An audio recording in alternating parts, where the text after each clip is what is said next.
And yeah, I think it's now live. Yeah. So the counter is up there in the upper left corner. Sweet, yeah. Still not come through on YouTube yet. Here we are. Okay. Yeah, we have 7 viewers. Okay, awesome.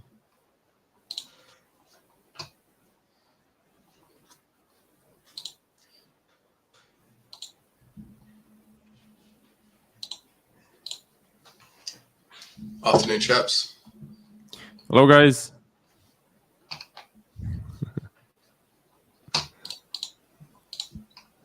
So yeah, we can start the forecast, and then once people get in, we can. Hello, Robbie. We're great. How are you? How's your trading, Robbie? Do you find November and December a bit slower, or? Hello, Mohan.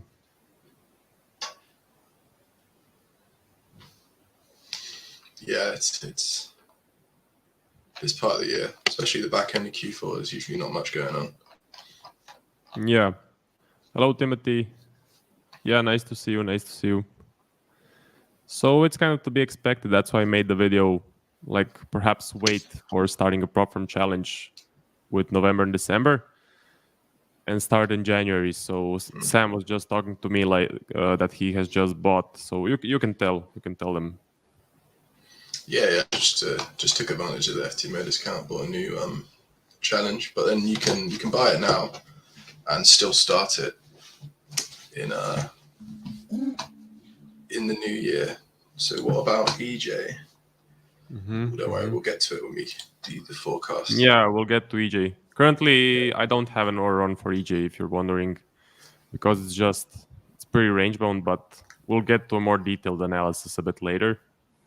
So yeah, so for me and Sam, we're both gonna wait for January, February for the prop firm challenges.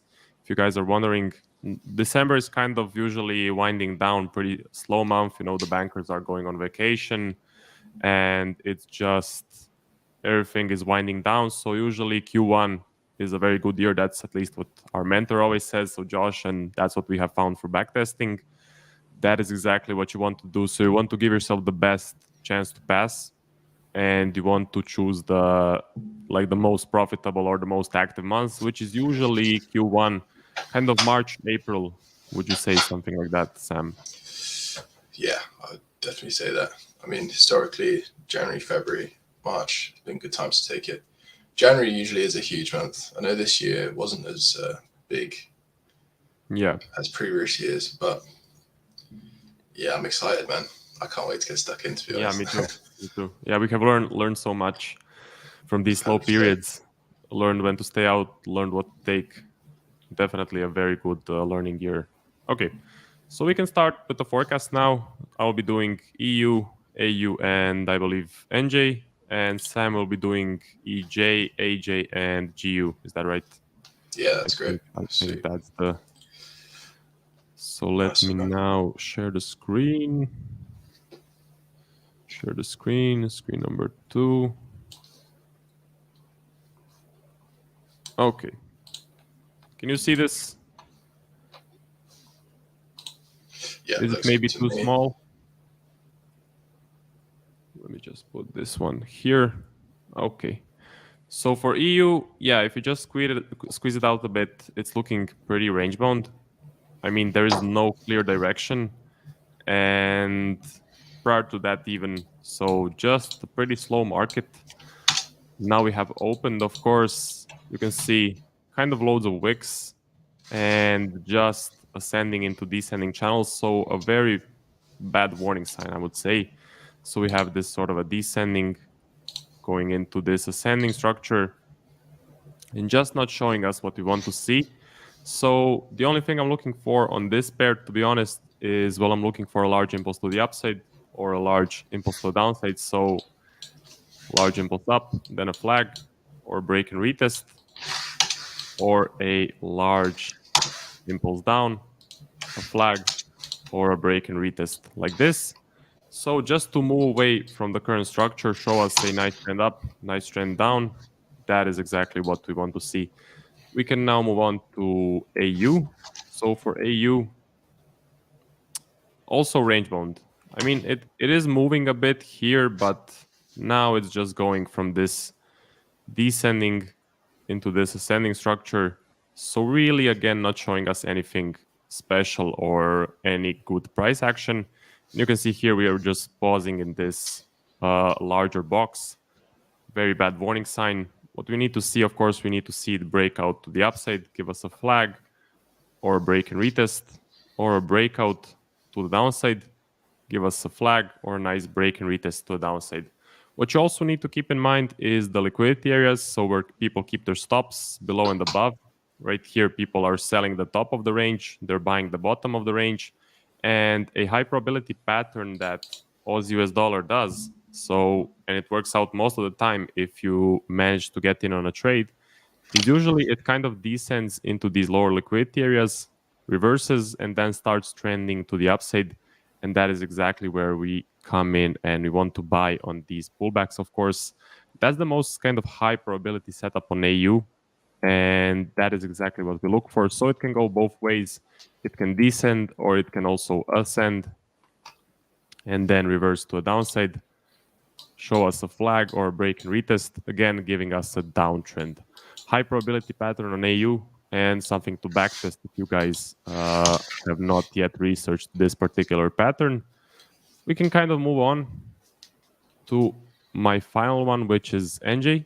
So for this one, it is moving to the upside, but kind of correctively ascending. If you just put your lines like this, you can see it's moving in an ascending channel. Now we know that this pair does like to move in these sort of corrective channels, but this one is too corrective. So we see loads of wicks everywhere, just some bad, crappy price action and not real momentum, no real consecutive candles. So what we want to see is, again, we want to see consecutive candles like this, and preferably with some smaller wicks, to be honest. So this is what you kind of want to see. And we did get it here. And then it ended with an ascending channel reversed and is now, of course, creating a larger, wider range in this area. So for this one, the same as the other ones, we need to get a large impulse to the upside, then a flag or a break and retest, or we need to get a large impulse to the downside and then also a flag or a break and retest like this. I will also be looking for a reversal. On this pair, I do trade reversals. So if we manage to get a nice clean ascending, if price clears up a bit so that these wicks are gone, then I will be looking for a trend to the downside. Or if we descend and then reverse, I will be looking for a potential uptrend. So that's kind of about it from my free pairs. So Sam, do you have maybe anything to add? Sure, yeah, no, I think you hit the nail on the head, really. There's not much we're really looking out for at the moment across all pairs. They're all pretty range bound. So, yeah, we just got to stay patient and wait for the market to show its hand before we get involved in anything. Yeah. Definitely. More patient. December, yeah, it's slow, it's boring, but this is the time that you take to research and to backtest, do some naked charting. So if you guys maybe are not familiar, what we mainly do now is we no longer backtest, right, Sam? So mostly we do naked charting, which is looking at the price in full view. So I can add your screen sharing to the stream. What we do is we look at price full view, and then we search out a certain characteristic that we want to test out, see if it works out or if it does not work out. And it's just a much faster way to get the data. So you don't have to click through and backtest, but you just run through, let's say, I do the last 5 years, so 18, 19, 20, 21, and 22. Sam, I believe you focus mainly on 21, 22. Yeah, I focus mostly on recent PA. Later on, if the viewers want, we can go through sort of the template I use for data collection and sort of check some of the results for certain bits of price action that I've looked at. But yeah, moving on to the forecast, I'd say the most. Sam, can you just write your social media so that people can access it? So just put it in the chat. Sure, 1 second.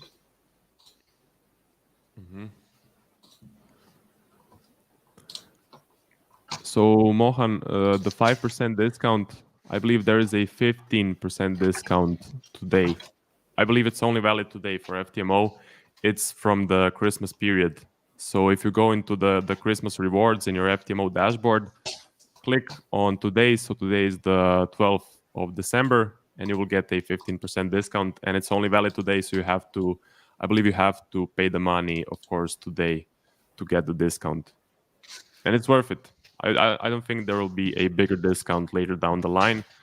There are still 12 days for the rewards, but I don't believe they will be doing a bigger discount than 15%. So I believe today is your best bet to get that discount. And yeah, so we will be going over EJ. So Robbie says yes, much lower at -2%. So yeah, that's normal. The slower months can be break even or maybe negative.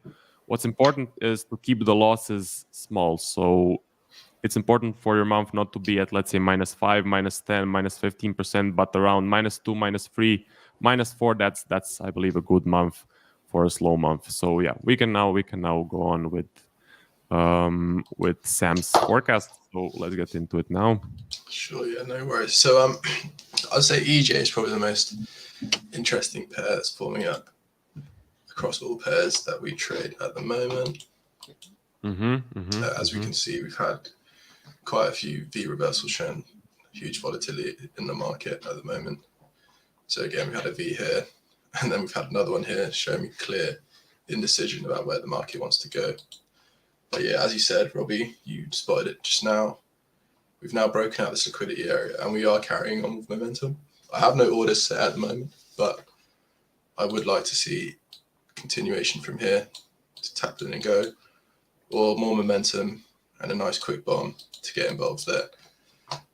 If we see price to continue to break and retrace coming out of the liquidity area, I'll be keeping my eyes peeled to see if we can get reversal later on during the week.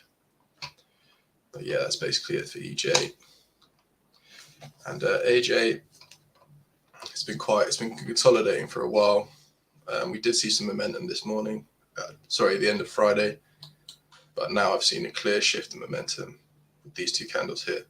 So I'm going to be sitting on my hands waiting.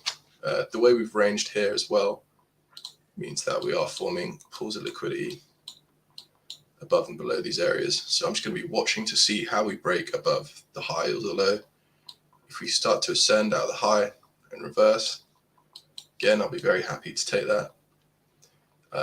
And if we sort of break into the liquidity area and continue with momentum, I'll be looking for a bomb or a continuation to take from those levels. And finally, GU, again, very heavy consolidation. I can't really see many setups coming out of this in the future, but you never know. GU is a bit of a wild card. We could see a lot of momentum in either direction.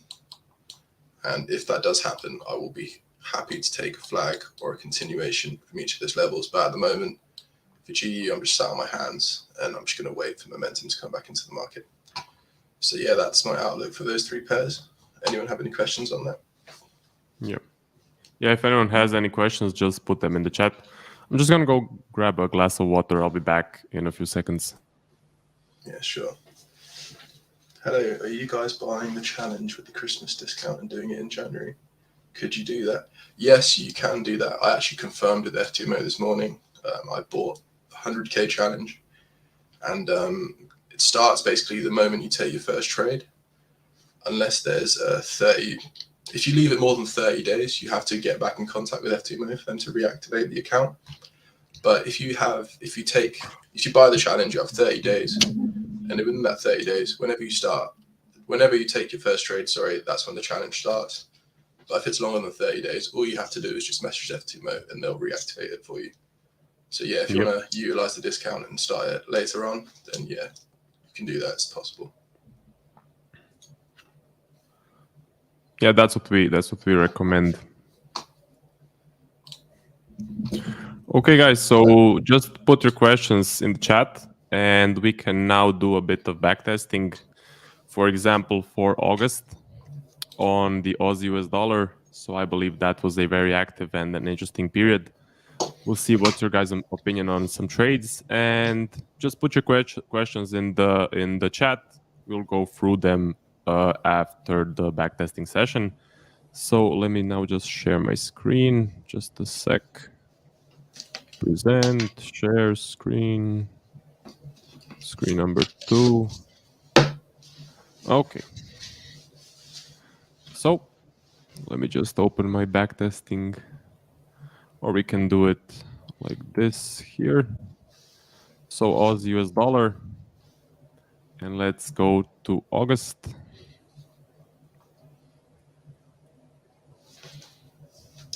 How do we take profits at 1 to 3 or 1 to 5 on a separate account? So I assume by 1 to 3 and 1 to 5, you were talking about the risk reward ratio. So I assume that's what you mean by that.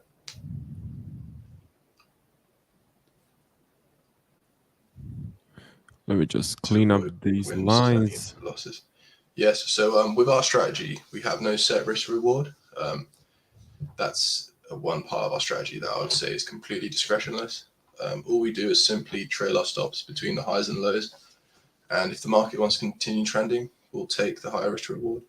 And if it takes us out for a lower risk reward, that's fine as well, because we know in the long run, we're going to have those big trends that are going to bank us a lot of percentage, and they're going to take care of all the losses and all the small trades that happen. It does happen a lot where we'll have a trend, we'll have a trade that's running in big profit, and it comes back to take us out. But that's just the price that we pay to be in order to keep us held into those larger moves. They keep on going.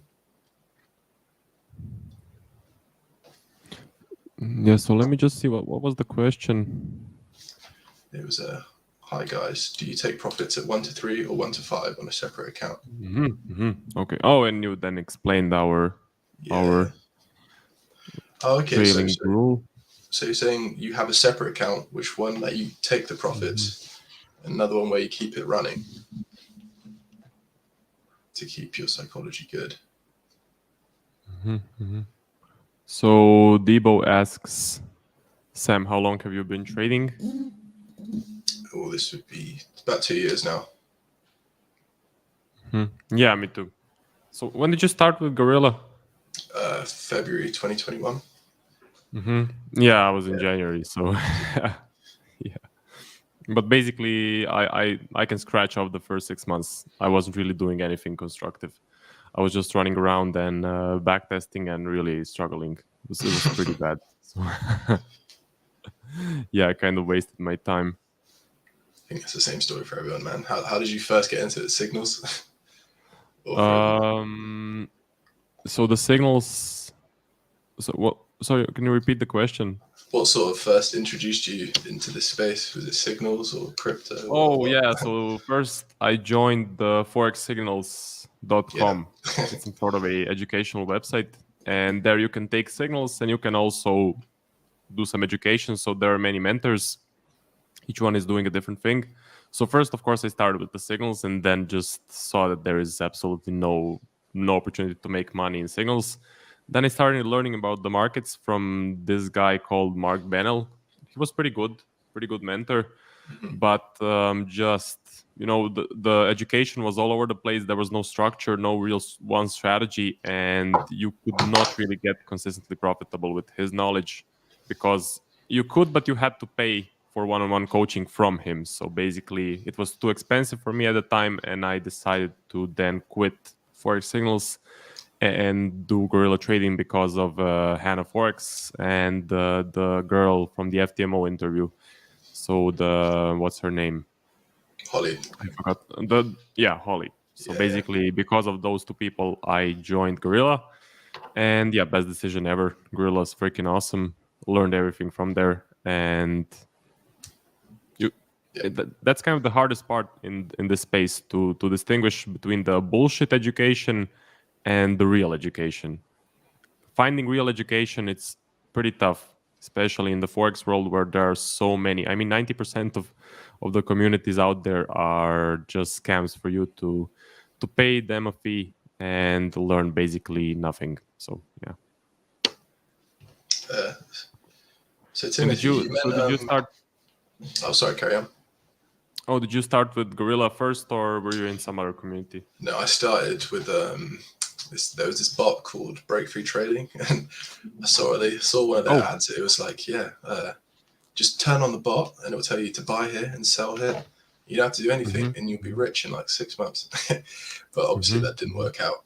But then it sort of inspired me because I realized like, wow, you can actually make money doing this. There's people out there doing it, and if they can do it, so can I. So it sort of led me to learn how to do it basically properly. Yep. But yeah, I'm grateful for it because it's the whole thing that sparked me to do this in the first place. Yeah.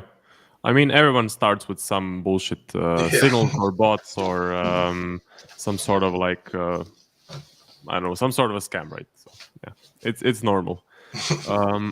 Yeah. So basically, Robbie asks, so do the prop firms warn you before deactivating your account because I bought my MFF on Black Friday?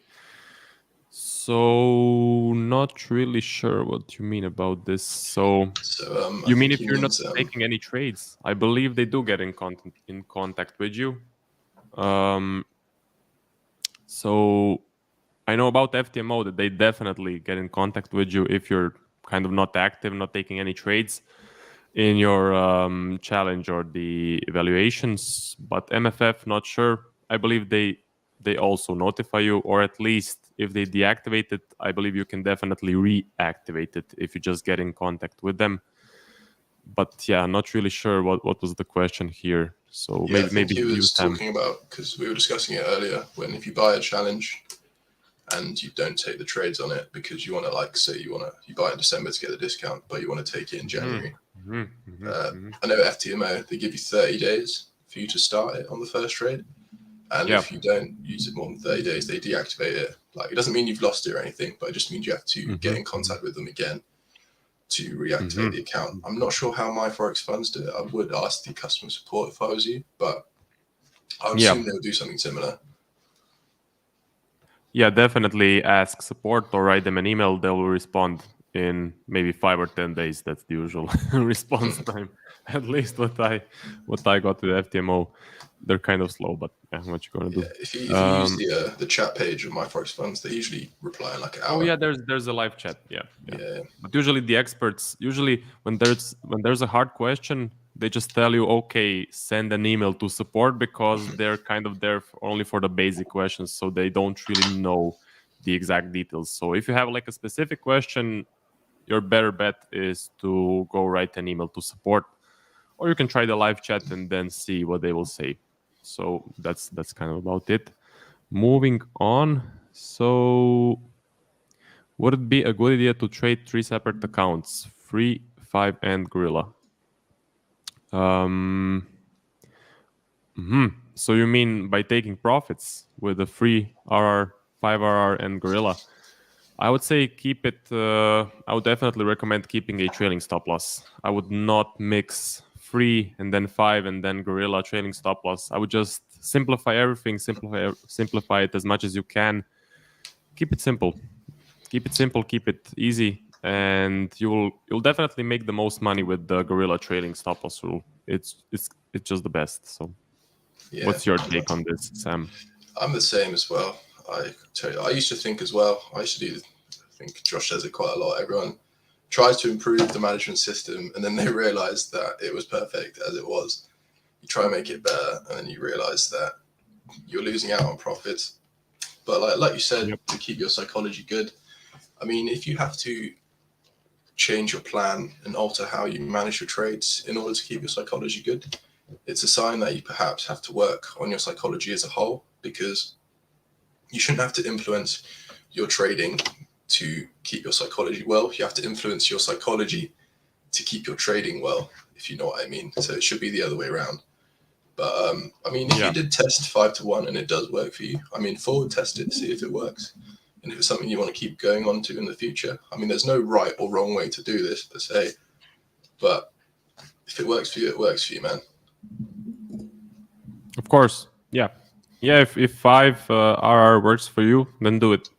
The important thing is that you're happy with your trading and that you're following your plan. So if it works for you, just keep on trucking along. And yeah, it's funny that you mentioned psychology, but just to deviate a bit. So I have found that currently all of the mistakes actually that I make with trading are no longer technical mistakes. They're psychological, and that's kind of the main issue that I have currently, is distinguishing between technical mistakes and psychological ones. So basically, if I'm over trading, usually it's definitely due to a psychological error. So something to note is, after you have actually backtested a lot and did some detailed market research, then comes the biggest part of trading, which is psychology. So 70% is psychology, and you definitely need to start working on that one. And we have the trailing stop loss rule there in order to minimize the psychological impact of the stop loss, the take profit, the taking profits early, closing positions, and definitely stuff like that. What's also interesting that is that I'm currently reading the book Mental Game of Trading. So it's I think it's the best psychology book on trading there is. Have you maybe read it, Sam? I haven't seen that one though. Who's it by? Hmm. So let me just Google it. So it's Mental Game of Trading, and it's by this guy called Jared uh Tendler. let me just check. Jared Tendler. Yeah, that's the guy. Nice. Yeah, I might So ask for that for a Christmas present.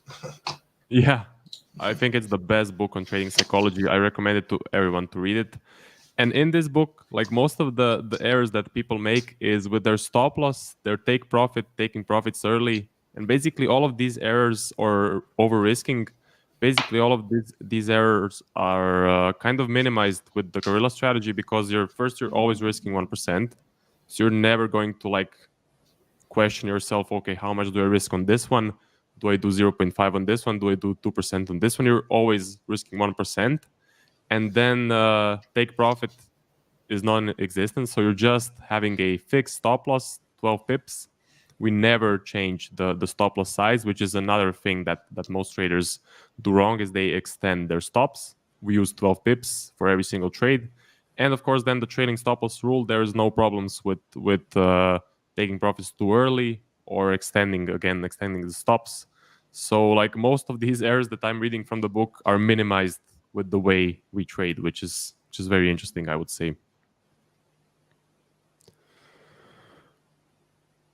Okay, so Robbie says, Mark, I'm slowly but surely working for all your recap videos. If you see the likes increasing, it's me. Yeah, thank you very much, Robbie. I definitely think you will get some real good value from the recaps. So just you can back test that 1 week, and then look at the recaps, see what trades I took, what trades I didn't take. That will help you kind of distinguish the good trades from the bad ones. And definitely thank you for your support. I always see that you're commenting on my videos. I'm very, very grateful, definitely. So and he says that he's only taking trades in January. So, I mean, if there is a real high probability setup in December, I will be taking it. So that's just kind of my opinion. I believe Sam will also be taking setups in December. Yeah, What's your take on this? Will you stop trading, or? I'm just going to keep on trading as is. Yeah, I'm not going to yeah. sort of think, oh, it's December, I have to change how I'm trading. Mm-hmm, Um, mm-hmm. yeah, I mean, all it takes is, like, November this year was quite good. And historically, November is a bad month for our strategy. But if Yeah. I told myself I'm not trading during November, and this year ended up being great, I would have been kicking myself on the head. So I'm just going to Yeah. keep trading as I am. If there's any high probability setups, as Marco says, I'm going to be in. Yep. Yep. Hello, Abdullah. Um, okay, next one. So yes, but it has no discretion. They all even out probably in the end. Yeah, that's true. So guys, do you think there will be any bigger discount on the FTMO Xmas calendar on day 24 or 25th? So interesting question. I was just talking to Sam about this. I believe personally that more than 15%, I doubt it. If they will do more, it'll be 20% max. But I just don't see it happening. So yeah, true. There's still 12 more days for the Christmas calendar. but I believe 15% is kind of the best that you can get, and I would take it. If you're planning to take a challenge now, I would take this 15% discount. What's your take on this, Sam? Yeah, I'm the same. I mean, I bought one today. Yeah. They could do right. I don't work at FTMO. I'm not sure, but Yeah. I don't think they've ever done anything bigger than 20% ever. Yeah. And I believe, when did they do 20% on Black Friday or something like that? Don't think so. No, I think they did like 10 or 11. Yeah, 10. Yeah. So, and what's funny, I believe on the first or the second Xmas, so day of the Christmas calendar, they did like a 5% discount. And if you bought that one, well, you basically fucked up, because now it's a 50% discount. Yeah. So, I mean, you never know. You can get 150K now and then wait and possibly get another 50K if there's a bigger discount. Yeah, and I mean, in Maybe the grand scheme do of something things, like that. in the grand scheme of things, it's not really that much, is it? It's going to be what? Yeah. Even if you get a 200K account, you'll save like $20 or 30. Yeah, it's not. Yeah, definitely not a big impact, but 15% is a good discount. I would take it. Debo says, how do you get over taking profit early and using different risk percentage? I'm currently 7% down on my 50K challenge, and time is almost out next week and Tuesday. My win rate is 38%. So, Sam, do you want to take this one?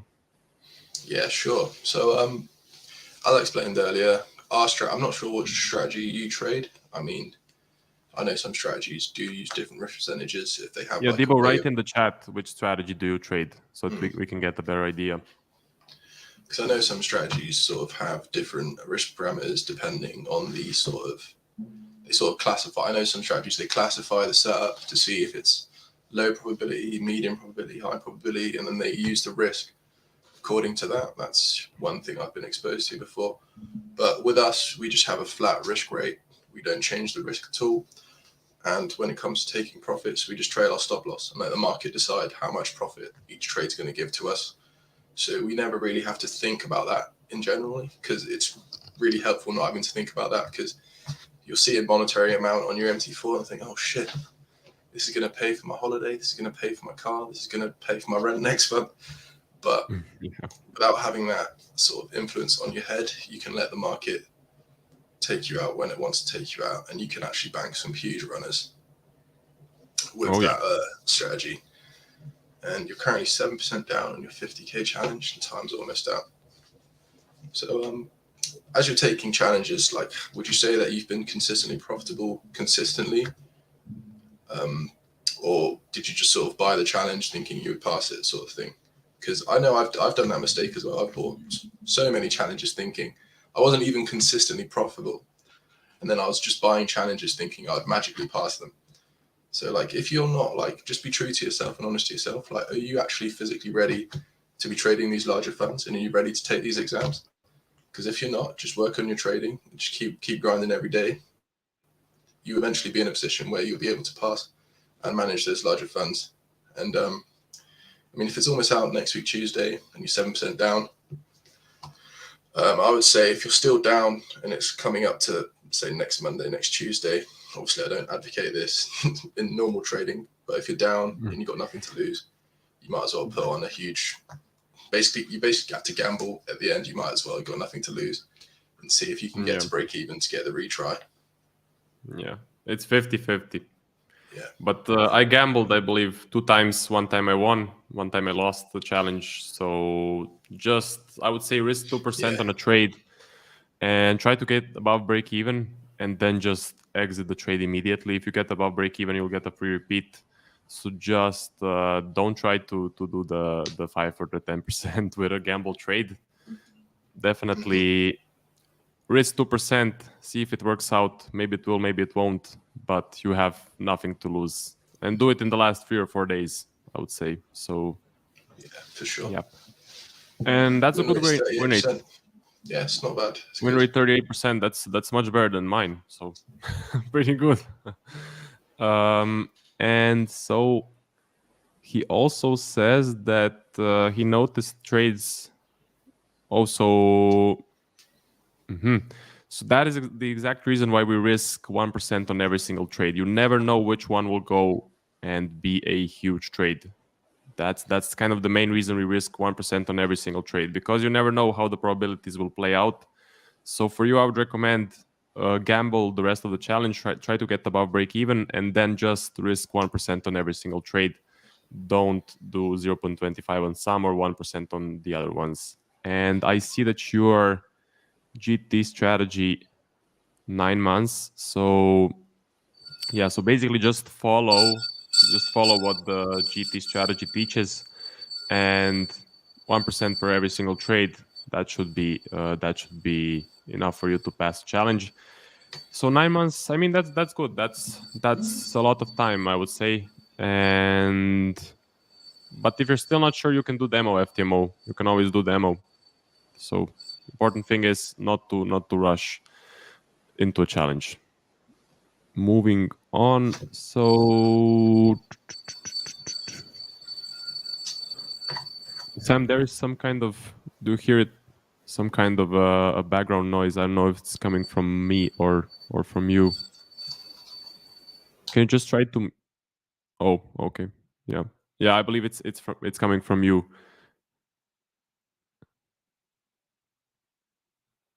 I think you need to unmute now. Let me try to sort this out. I'll be right back. Yeah, for sure. Okay, so I'll continue with the questions.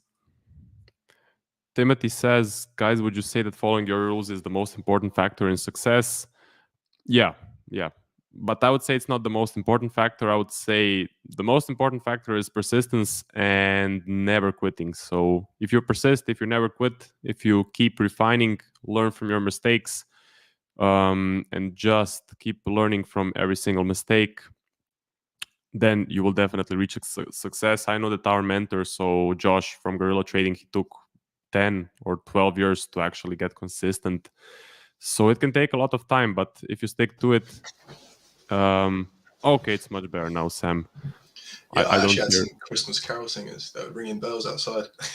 Oh yeah. It was like a bell. It was like a bell sound. Yeah, that's exactly. Yeah, that's what I Jokes. was thinking. Okay, awesome. So yeah, basically Timothy asked, what is the most important factor in success? And my opinion is that persistence, never quitting, is the most important one. Because why do most people fail? Because they quit, or they switch a strategy. They learn for a year, maybe they put in 2 years, and then they're like, oh, this shit doesn't work. I'm in drawdown. I'm taking losers. I'm not making any money. I'll just find another strategy. I'll quit this Forex shit. It's a scam. So I believe the key, in my opinion, is persistence. What do you think, Sam? 100%. Just keep going. Obviously, I was consistently losing for like the first year that I was trading. Yeah, me too. I mean, I got in my head, I was thinking, oh man, Josh is making all this shit up. There's no way he's this good at this game. Yeah. Blah, blah, blah. I was looking at the recaps, like, how does he do that? And you just literally just keep on going, keep putting in the work. Yeah. At first, I thought Josh was making up all of these trades. I thought this guy is a scammer. He's not making 200% per year.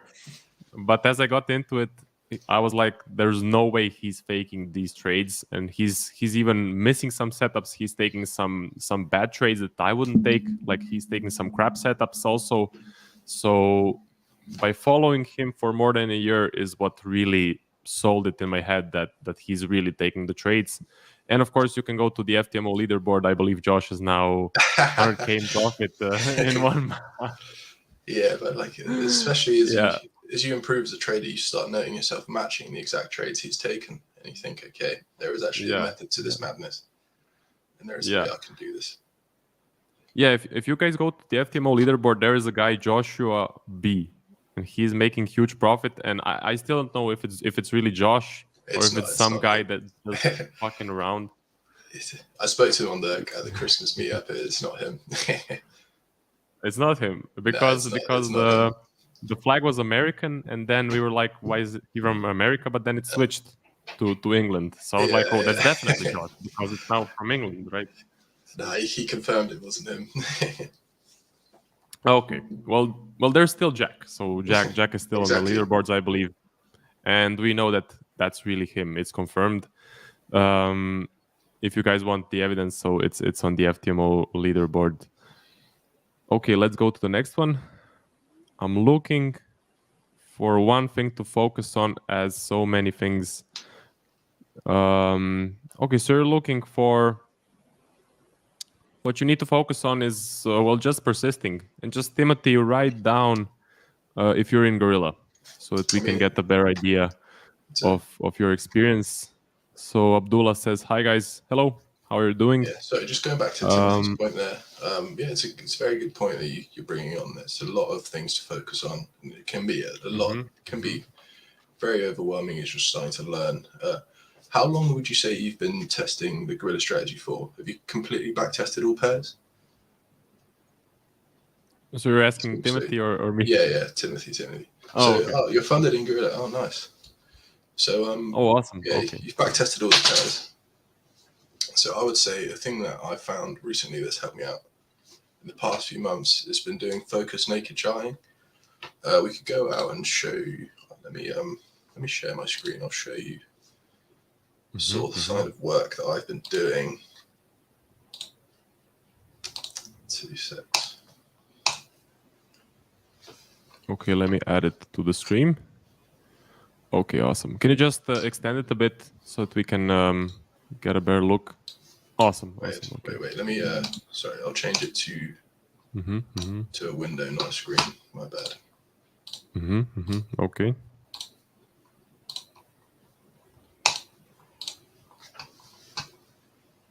How's that? That should be a lot Okay, better, right? let me now add it. Oh, now it's the best. Okay, that's awesome. Nice one. So yeah, this is just an example of one bit I've did on Euro USD. So you're saying that you're finding a lot of there's too much things to focus on. It's getting a bit overwhelming.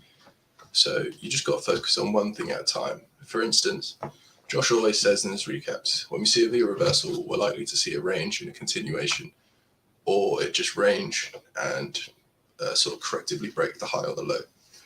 I was just taking that at face value and just taking his word as gospel. Obviously, he knows what he's talking about and it's true. But one thing that's going to help you ingrain it in your subconscious is to go and dig out the data for yourself and find out if it's true. So, for instance, you take all these one little things. For instance, V reversals. Another one I was looking at was trades that trend from corrective price action. What sort of price action gives trends? You take all of this, and then you sort of calculate what happens when you see that particular set of setup. So, for instance, with EU, as Josh says, 58.3% of the time when I saw a range after a V, we got a continuation in the second leg. And then we went in the direction of the first leg 16.6% of the time, and we saw a range 25% of the time. Having this data that you've collected yourself is going to give you so much confidence when you see that particular situation play out in the market. And if you do that over and over again, with all the different things that you're saying you're finding hard to focus on, it's going to build up to a bigger, larger picture, and it's going to increase your confidence as a trader so much. So yeah, if you want to get in contact with me on Instagram, I'll be happy to send you the template I use to collect this data. And yeah, you can be free to use it. But this is just what it looks like in general, if you wanted to have a look at it. Yeah, that's definitely a good point. So that was one of the mistakes that I did. Josh will give you things to test. So he will tell you this happens after this. So after a V reversal, we get a range and it pushes up or it pushes down. And okay, you can take that face value and you can start live trading it, but you will never have the confidence to actually execute. Or when you execute and the trade fails, you'll be very angry. So what's important is to take all of the things that Josh tells you to backtest and actually research them and backtest them. Focus on only one thing, of course. Do at least the last 2 years, or I do at least the last 5 years, and focus on that exact one setup, which is in this case a V reversal range push up or V reversal range push down. See if most of the time it works out or most of the time they fail. Then you will have the confidence to actually trade it in live trading. So exactly as Sam said. So yeah, definitely a very smart advice, as Sam said, is to focus on only one sort of a setup, only let's say a break and then a one candle continuation. Don't be doing all sorts of continuations in one backtesting session. So you need to do it as detailed as possible, and you need to be laser focused on this only one thing. And that's kind of it. For do maybe have anything to add, Sam? Nice one. Yeah, this is again just another example of the work I've done. But yeah, if any of you viewers want a copy of the template, just feel free to pop me a message. I'll happily send it over to you. Yeah. So that's this is for your naked charting, right? Yeah, this is for the focused naked charting. Yeah, that's awesome. That's awesome. It looks pretty good. So you basically have a template where you or a spreadsheet where you put in all of the trades and then calculate the percentages, right? Yeah, it's all on Notion. So I don't actually input the trades per se. I literally just tally it up as I'm going along on the chart, and I'm making notes on Notion about things I've seen on the setups. So, for instance, like especially after that bomb that we had on AJ, I think it was in September, where I totally writ off the trade as a V reversal, and then Josh explained that when you see a V reversal, that breaks the high and doesn't immediately retrace and continues with momentum. If you get a setup after that, it's actually quite likely to trend. So I took that information and went through all pairs. I went and calculated to see what happens when we had a V reversal that breaks and continues. And as Josh said, 35% of the time, when you have a V reversal that breaks and continues, you have a setup and that then goes on to trend. It totally makes sense what you were saying. And now that's been added onto my plan. So again, like I was saying, Timothy, that's one little piece of the puzzle that's been put together. And did you focus on one pair? And did you do it on let's say 5 or 6 pairs? Did it across all pairs. Oh, okay, across all pairs. Okay. All pairs I trade, sorry. Yeah, all of the 6 ones. Okay, that's pretty cool. Yeah. So you're talking about the October trades, the AJ and NJ. Yes, October. Yeah, my bad. Yeah, those ones. Oh, yeah, pretty cool. Yeah. So yeah, very good advice, guys. Definitely follow what Sam is saying. It is the best way to learn. So Ambient and Light says, do you use TradingView or Forex Tester 5 for backtesting? I use TradingView. I used to use Forex Tester 5, but then I just kind of moved away from it because you need to pay a monthly subscription to get the data. Since I'm already paying for TradingView, why would I spend money on Forex Tester? So I would say save your money, go to TradingView, just stick to the Pro subscription.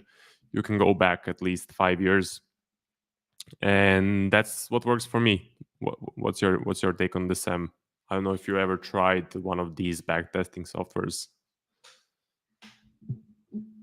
Oh, you're muted. I'm not sure why. my bad. Yeah, for the GT strategy, TradingView is totally adequate. It's all you need, really. I know with other strategies, if you're working on lower time frames, TradingView doesn't have enough data for you to sort of backtest years and years going back. So if you are on like a lower time frame, you need to like sort of check the 1 minute time frame from 2019 or whatever. You might need Forex Tester 5.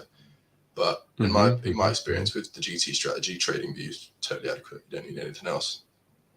Yeah, definitely agreed. It depends on your strategy. That's true. Next one. So Robbie asks, are you guys merging all your accounts or keeping them separate? And when are you allowed to merge your accounts? So basically, I just have the one FTMO. So I have no experience with this. But I believe, Sam, you have 2 FTMOs. So maybe you can shed some light on this. So I actually don't have any FTMOs. I did have 2 prop firms accounts. Obviously, we've all seen what happened with the Leveled Up Society, unfortunately. And yeah, couldn't say have never had 2 sort of accounts with the same prop firm, so I'm not too sure about. Oh, you have the one FTMO, or? One My Forex funds. Oh, one My Forex funds. Oh, yeah, I get it confused. I get confused all the time. Yeah. I believe you can merge them if they are at their beginning balance, or if they're in some profit. You can merge them. If you're in a drawdown, you can't.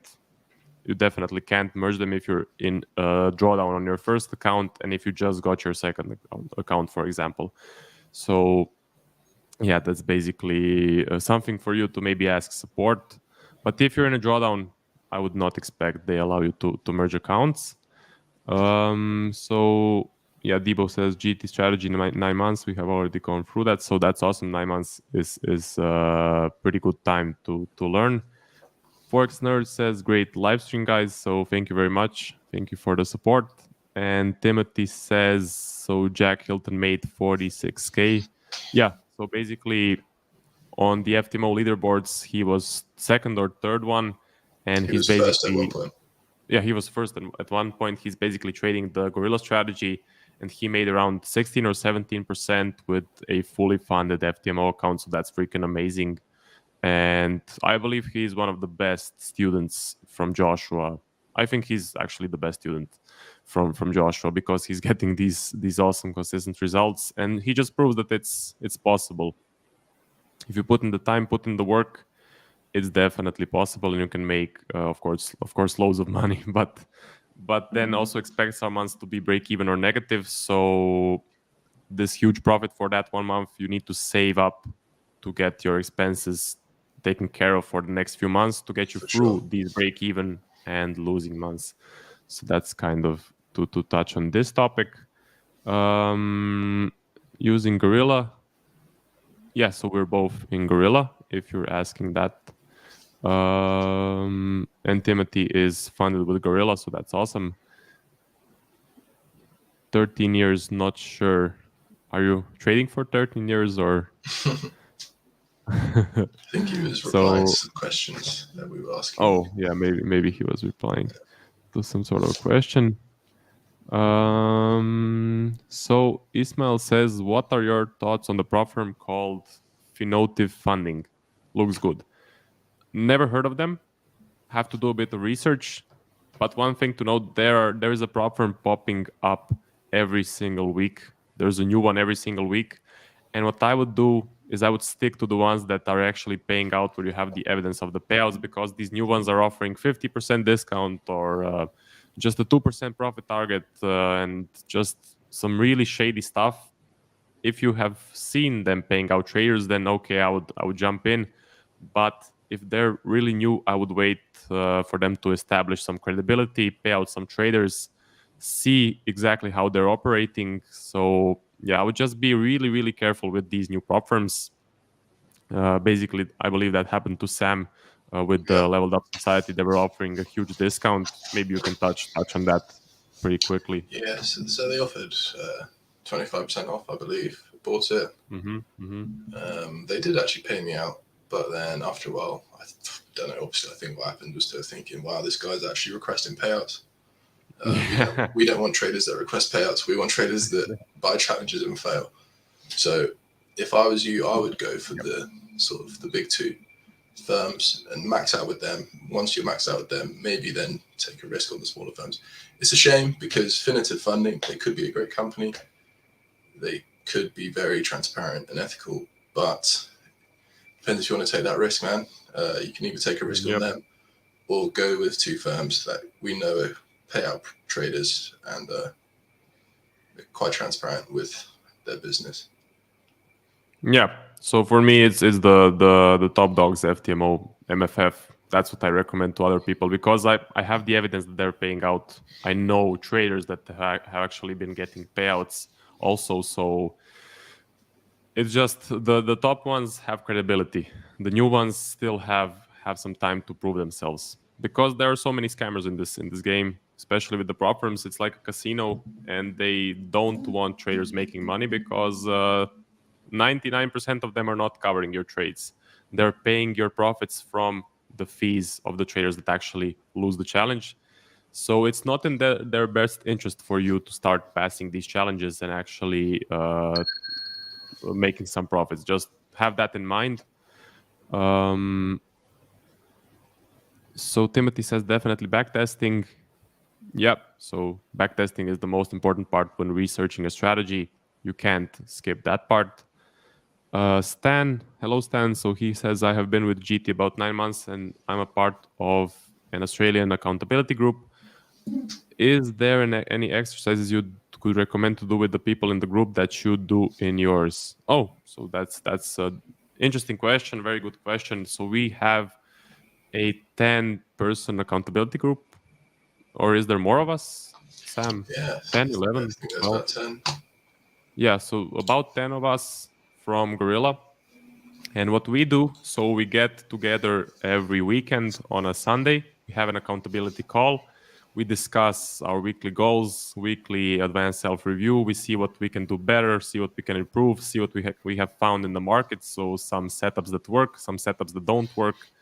We do it for about 2 hours. So the call lasts for about 2 hours, and it's pretty awesome. I mean, because of it, I think that without that group, I wouldn't be trading anymore, to be honest, because by being in the group, I actually saw real traders making real money, making real percentage, and you guys have helped me so much with my backtesting setups, and I have made a lot of profits because of you guys, because of the people 100%. from my accountability group. So definitely, the best thing you can do is get into an accountability group with real traders, not with some get rich quick schemers. So For sure. It's so valuable. When you're feeling discouraged, there's other people that are going through the same thing as you. They're trying to make working with like-minded people. It definitely keeps you focused and on the path, for sure.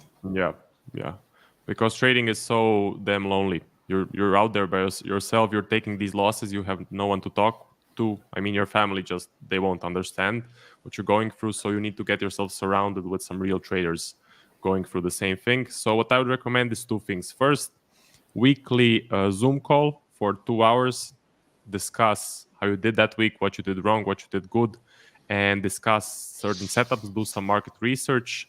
And the second thing I would recommend is a monthly performance review. So again, a call for about 2 hours where everyone presents exactly what trades they took, their winners, their losses, their percentage, and the key points that they need to improve on, and to basically keep accountable with the rest of the group. So Sam, maybe do you have some other advice for people? No, I think we basically covered everything, man. Obviously, just having the group there where you can ask questions and sort of share any evidence that you found. For instance, the template for the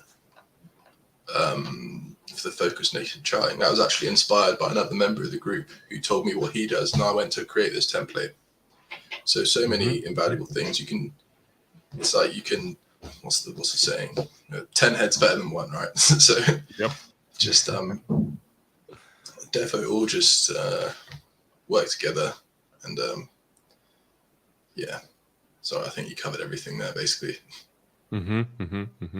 Yeah, I think we can move on. So ambient and light. Is your naked charting premised on the concepts in the book Naked Forex by Walter Peters? No, I never heard of the book. Basically, the naked charting process is called the naked charting process because you're doing full view, so no backtesting. You're doing no indicators, only the candles, and you're just looking for a certain setup to test, of course. And it's the top of the hour, so we can now check the charts together. So let me just share my screen just a second. Present, share screen, screen number 2. Okay, so starting with EU, of course. This one still range bound, nothing. EJ, some potential. I don't have an order run right here. It's now creating a wick. So yeah, so I expect a reversal or for it to range around. What I would like to see here is I would like to see a small pullback candle and then a nice break and retest like this. So I believe this one is the only pair that has some potential. The rest of them are just very sleepy. This one, Aussie US dollar range bound, Aussie Japanese yen still hasn't broken the higher the low range bound. Pound just broke this high and retraced, and overall it's stuck in a box, stuck in a range. So Sam, do you see any potential here? Nope. I'm just waiting. Yeah. So basically, yeah, I definitely also don't see any potential. NJ, this one is creating an ascending structure, but again, no potential for me personally. I'm just seeing a range bound market to be expected. Mondays, Tuesdays, usually we don't get any sort of a good movement. So yeah, kind of some textbook Monday, Tuesday price action with no real movement. So getting back to your question, yeah. So I don't know about the book. The naked charting is just a process that we use to more efficiently test the market and backtest the data. So LMJROSD, I believe that's the name. How do you invest your benefits from trading, guys? So for me, I just reinvest them in my trading account, and I don't have any sort of investments outside of trading because, to be honest, I'm just not making enough money to be making any big investments. I'm still at that sort of a beginner stage of making money. What about you, Sam? Do you maybe have a different Yeah, view on this? for sure. I'm the same. I literally put it all into my personal account. Mm-hmm. Majority of the payout I get is going straight into my personal account because the end goal at the end of the day is to have my own personal capital to trade with, so I don't even have to rely on any of these prop firms that we have. Yeah, of course. That's our main goal. Build up the personal account and get away from these prop firms. So Timothy says backtest 13 trades, 1.5 years gorilla. Also, that's why you mentioned the number 13. So yeah, okay. I'm not really sure about this one. But best I've seen out there personally for me, love it. I guess he's talking about gorilla. Definitely the best. And definitely we agree with you. So again, ELME asks, guys, have you checked the news conditions in FTMO? I use the swing account where you don't have to rely on news. So that's kind of good for me. And basically with the gorilla strategy, if you're trading gorilla, choose the swing account because you don't want to be in that second type of account and that you have to close before news or watch out for the news. So that's kind of what I think. What's your take on this, Sam? Yeah, I'm the same. I use the swing account, so don't have to look at. Well, I bought the challenge today for the swing account just so I don't have to look at the news, and also I can just decide to hold over the weekend if I choose to. I mean, if you're trading another strategy that would sort of benefit from having the largest leverage that the other accounts do offer, then just make sure you keep it on top of it and check it every morning, because I know they have like a little dashboard where they sort of explain when exactly you can't trade. But I personally have not had to work with that at all. So, but if you do, just be vigilant and check it. You don't want to blow your whole account just because you put a trade on when you weren't supposed to. Yeah. Okay, Robbie says Trader Prop Firm has ceased their operations. Yeah. So it's crazy. The prop firms are a casino, guys. They're there to get your fee. 95% of traders lose the challenge. 95% of traders pay the fee. So there's huge money in these fees. I mean, they're making millions. But again, some traders are actually profiting, passing the challenges, passing the verifications, taking out profits. And you just need one good trader to get a huge payout of, let's say, 200K, 300K for these prop firms to go bust because they don't have the available liquidity. And of course, 99%, I believe, of them are not actually taking your trades, except maybe FTMO, my Forex funds, but I'm not sure, to be honest. So yeah, it's just how it goes. They don't have the liquidity to actually pay out the profitable traders, and then they go bust. So maybe, Sam, you have a different view on this one. Yeah, I know. I think I've seen in an interview with my Forex funds and the FTMO CEO that they do place the trades if they're consistently profitable traders who have a track record with them. So, for instance, if you build an FTMO and you sort of have shown 6 months of profitability with them, they will take your trades, but they also manage the risk as well on that side. So if suddenly you're a 30 lot trader and then one day you decide to put 150 lots on, they explained to me that they have like an algorithm that sort of calculates which trades are sort of worth taking on the account and which trades they won't. So if you suddenly over leverage, FTMO won't copy your trades, but if you're consistently profitable and disciplined, they will start taking your trades with the winners, which is why I think their business model compared to other prop firms is way more sustainable, because they're actually sort of hedging themselves against the winners of the game, not just taking people that fail fees to then pay the winners. Yep, definitely. Next one, Sibu Siso asks, do you mind telling us your percentage for 2022? So yeah, basically I have started live trading from April 2022 and I'm around 14% in profit up until the 12th of December. Again, I have to recheck because I took a loss on GU for December. But yeah, 14%, really happy with that one.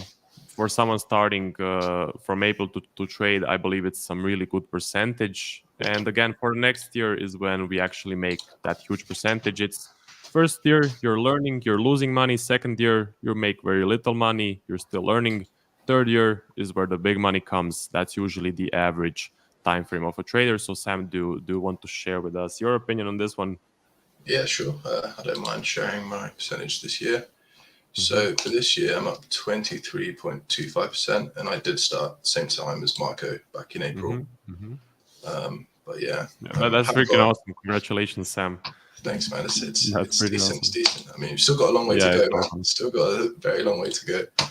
But yeah, I'm not pretty pleased with my performance this year. I've got my FX book that's been set up last month, so I'll be placing that publicly next year, just to be fully transparent with everyone, because obviously it's like, why are you listening to us on this live stream if we're not public? So that's what I got for this year. Yeah, and if you guys are interested in what you can make from trading, if you want to see a real MyFX book, check out Sam KB on YouTube. He has a real MyFX book, and check out Trader Nick. He also has a real MyFX book. You can there see exactly how much percentage is kind of realistic for a Forex trader to make. Again, Josh is making huge amounts, but he's like 10 or 15 years of experience. These guys are around 3 to 4 to 5 years. So again, you will not be making same percentage as Josh during your first 3 to 5 years, I believe, at least. That's at least my take on it. Sure. But 60 to 100% definitely possible with 3 to 5 years of experience. So that is what you can kind of expect. I mean, even with my percentage that I've made this year, if you have enough capital with the prop firms, it's been enough for me to go full time with my trading. I haven't had a full time job. Since June. So definitely. I mean, if you're fully funded with FTMO, 400K, 22%, or did you say 22, right? Yeah, 23. 23% on 400K, that's enough for you for the whole year to cover the expenses. So I mean, for sure, it's not about, again, percentage. It's really important, but you have to look at it on a larger scale where you have a big funded account where you can actually make that percentage, and then it's big money. So basically, if you're making 60% per year with a fully funded FTMO, you're a millionaire. So yeah, something to think about. Okay, next one, Toppy. Hello, Toppy. So he asks, are there traders who are making the same percentages as Joshua in the GT community? I would say there are definitely are. I'm not one of them, so I'm kind of the average yet. Yeah, so I'm not a very quick learner. I'm kind of an average learner, but there is, of course, Jack, who learns so quickly, and he is, I believe he's making the same percentage as Josh each month, maybe even some more. So he's like a wonder kid, and there are definitely other traders who are making that high percentage. But on average, I would say what you're looking, as I said, 60 to 100% per year is definitely possible in around 3 to 5 years for an average GT trader. That's kind of my opinion. So do Sam want to share a bit on this topic? Yeah, I personally don't know anyone who's got the same results as Josh. But at the end of the day, it doesn't really matter to me. I know that I'm getting results personally, so I don't really care too much, to be honest. Don't look at others, just look at yourself. So it's important not to how do you say it? So it's important to look at others as a motivation, but not as like, this guy is making huge amounts of percentage. I'm not. I'm a crap trader. That's a really bad way to go. So only look at other traders as an inspiration of where you can one day be or what you can one day achieve. Yeah. But just don't be how do you say it? I'm missing the word. Don't compare someone else's Yeah. year Okay. 5 to your 6 months. Yeah. Definitely don't compare yourself to other traders. You are your own trader. You have your own journey, and you will get there. But it will take how much time it will, because again, we're all individuals and we all learn at different stages. Okay, I believe we can move on to Robbie. Joshua is only making those percentages because he has a personal account and can compound his interest. Yeah, so basically for this year, he's at 150 uncompounded and 350% compounded. So again, uncompounded 150 is still huge, huge. You can read the Market Wizards book, the newest one. It's with the top traders of the world, and they're making around 300%. So 200 to 300 is what the top traders are making, and that's kind of the current ceiling, I would say. So maybe Sam, you have something to add on this one. Yeah, and I mean he's only making those percentages because he's shown up every day for what 10, 15 years he's been trading. Yeah, he's got a lot of experience in the market. definitely. I mean, you can compound your FTMO if you want. It's possible for you to do that, but yeah, compound interest is a miracle. Yep, definitely. Okay, so Ismail says Joshua is also trading more pairs. Well, actually, he's trading some pairs that are really slow, that he's getting almost no trades on. I would say he's trading the same amount of active pairs as Sam and me. So that's 6. For anyone wondering, that's EU, EJ, AU, AJ, GU, and the New Zealand Japanese yen. Those are the most active pairs. The rest of the pairs that he's trading are really slow and corrective. So I would say they're not playing a big part in the percentage. And then, so Sam, you can take this one. How do I organize my day when I trade full time? So each day is not the same as well. I have sort of other things in life that sometimes get in the way, but I try to do at least 3-4 hours of work on my trading per day. Obviously, I'm not going to pretend I'm a soldier. I don't manage to get that done every single day. But one key thing that's sort of helps me a lot would be the evening before. Just write down like 3 or 5 things, 3 to 4 to 5 things that are non-negotiable for you to do the next day, and keep a routine for when you wake up. So try wake up at a consistent time. Don't just start sleeping in because you've got nowhere to be. And also try just find other things that'll fill up your day. For instance, I go to the gym a lot. I train Muay Thai, and try find other things that are going to take up my day. So I'm not just sat looking at the charts all day, because it's not like a normal job. More hours doesn't necessarily equate more money. You just have to. Everyone's different, right? The way I do it, it might not even work for you. But just make sure you have at least 3 to 4 solid tasks that need to be done, and it's non-negotiable for you to do it. And make sure you tick them off each day. Yep. So do you use Trello for your daily goals, or? I actually just write it down, handwritten on a notepad. Okay. Yeah.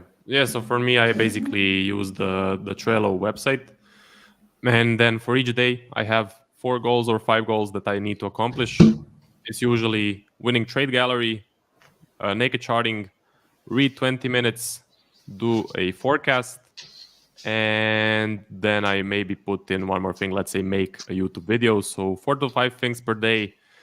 Keep it simple. Don't like put 10 or 15 things on it. Just do, as I said, 4 or 5, because if you put in 10 to 15 things you need to accomplish, you will just get lost and you will just get overburdened, I would say. So that's kind of my advice. Definitely have goals, because you need to be improving each day. You need to be doing something to be better, be that 1% better each day. Okay, so Elm says, Marco, do you trade full time or you continue your studies job? So yeah, basically I'm trading full time, and then I have a master's degree that I attend every other day for 4 hours in the afternoon. Basically, it's kind of not real university, but it's just to get that master's degree. And what I do is I trade. I do YouTube videos, and I do a one-on-one coaching. Those are my 3 main income streams. So yeah, I would say I'm full time, but I'm still getting that master's just to kind of round up my education. So Sam, are you? You said you're full time completely, right? Yeah, full time completely. I used to have a corporate job, but I left that back in June. Haven't looked back since. It's great. Pretty cool. And what were you doing for the I job? was working as a finance analyst for a credit company. Oh, okay. Pretty cool. Pretty cool. Yeah, pretty cool. Yeah, it wasn't that cool. It's pretty boring. But it was connected with finance, at least yeah, a little bit. for sure. Yeah. Okay, I believe so. Last question, guys. Just put in some more questions. We'll be ending the stream in about 4 minutes. I need to go, so let's now see what Robbie says. I assume you guys are risking less than 1% with your prop accounts. Sam, do you want to take this one? Yep. So I risked 0.5%. I found in my back testing over 4 years, the biggest drawdown that I ever got myself into risking 1% was it was about, I think it was 12% drawdown. That was the max over the 4-year period. So if I use 0.5%, it means I got 20 losses basically until I blow the account. And if that didn't happen in 4 years of back testing, it's not likely to happen live for me. I know some people also build up a buffer. So some people build up a 10% buffer and then go on to risk 1%. But I personally, especially with what happened to me with leveled up society, all profits I make on a prop firm, I just want to withdraw it straight away. I want to extract it out there into my bank account as soon as possible. But So for me, I'm risking. So for me, while doing a challenge in the verification, full 1%. When I pass, drop it down to 0.5 just to keep things safe. Give you 20 trade drawdown. That's what I recommend. Even lowering it to 0.25 is very smart. So yeah. And if you want to build a buffer, build a buffer. If you don't want to build a buffer, then withdraw as soon as possible. And with my Forex funds, I think you even cannot build a buffer. I believe that's the I case. don't think you can actually. Yeah, you got to Yeah, take you it need all or nothing. you need to withdraw. So Toppy says, is backtesting every day important, or is it counterproductive at some point? I would say it's never counterproductive, but it can be refined. You can switch to naked charting.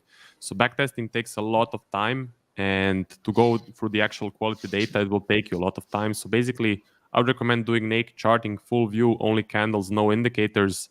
But it's never counterproductive. It will always help you, and definitely do something with the charts every day just to keep your mind fresh, keep your mind in the zone, and just to refresh your mind of what to look for. Sam, do you want to add something on this one?